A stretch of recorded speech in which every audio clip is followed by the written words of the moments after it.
అందరికీ నమస్కారం అండి. పచ్చని పల్నాడు పవిత్రత మా పల్నాటి ఆడపడుచుగా పల్నాడంటే నాకు మాత్రం ప్రాణం అండి. మీరు ఏమన్నా అనుకోండి, అంటే మాకొక చరిత్ర ఉంది పల్నాటికి. కులమతాలకు అతీతంగా ఆనాడే బ్రహ్మనాయుడు సమతా మమత భావం చాటి చెప్పి చాపకూడు సిద్ధాంతంతో అందరినీ అట్లా ఆ ధీరత్వం నాయకురాలు నాగమ్మ మగువ మాంచాలి ఇట్లా మా గడ్డ అదొక చరిత్ర ఉంది మాకు. ఆ చరిత్ర గల్ల గడ్డ నుంచి వచ్చినప్పుడు మా పల్నాటి ప్రజలందరూ కూడా బాగుండాలని, అక్కడ ఆడపడుచుగా ఇక్కడ నాయకులందరూ చల్లగా ఉండాలని కోరుకుంటూ పల్నాడులో పుట్టిన నేను దేశ విదేశ నాయకుల మీద రాశాను. దేశ విదేశాలకు నా బిడ్డను పంపించాను.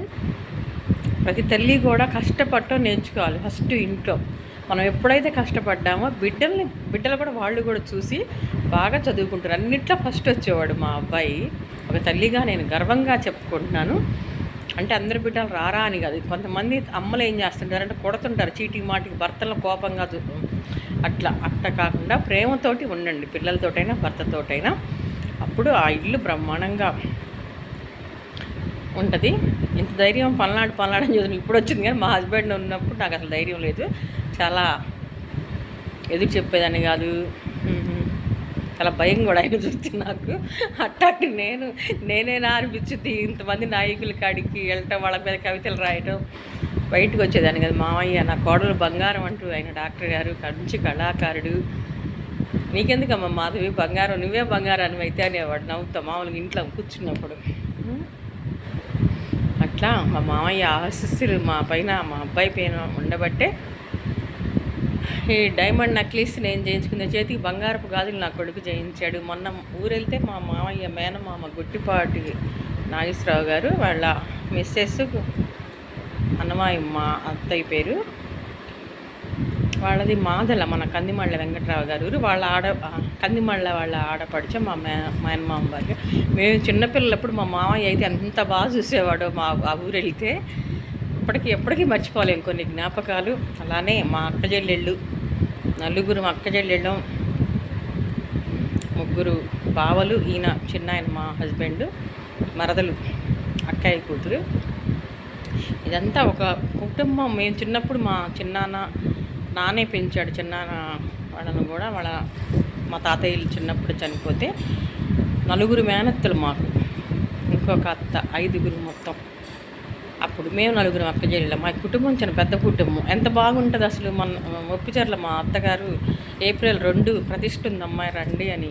నేను కారంపూడి బ్రహ్మనాయుడు స్కూల్లోనే చదువుకున్నాను. అందరి కోడళ్ళు మేనగోళ్ళకి ఫోన్ చేసింది. మా అత్త ప్రేమ ఉండబట్టేనే కదా అది. ఎప్పుడు పిల్లల్ని కనండి, బాబుగారు చెప్పినప్పుడు అది వినండి, వింటే బాగుంటుంది.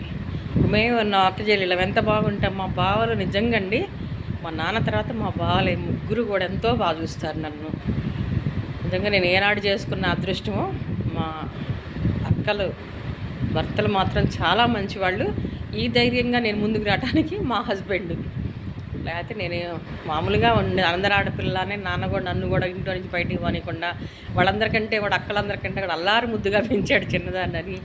మా ఊర్లో అసలు నా పేరు కూడా తెలియదు, చిన్నమ్మ అట్లా పిలుస్తుంటారు. మా ఊరి ప్రజలందరూ, మా పల్నాటి ప్రజలందరూ బాగుండాలని, ఈ సంతోషాన్ని, ఈ ఆనందాన్ని కొడుకుని అమెరికా పంపించాను. శుభ్రంగా అక్కడ ఉన్నారు. మంచి కోడలు, బంగారం లాంటి కోడలు దొరికింది నాకు. మీ పిల్లలు కూడా అట్లా సెటిల్ అవ్వాలని ఈ పండగ రోజు ఆ సీతారాముల్ని వేడుకుంటూ ఈ మంచి మాటలు మీతో పంచుకుంటున్నందుకు మీకు శుభాకాంక్షలు తెలియజేస్తూ, మీ జన కవయిత్రిని బాగా చదువుకొని కలెక్టర్ అమ్మను అవుదాం అనుకున్నాను, కానీ కవయిత్రిని అయ్యాను. మరి ఏది ఏమైనా భగవంతుడు ఏ నిర్ణయం ఇస్తే అట్లా.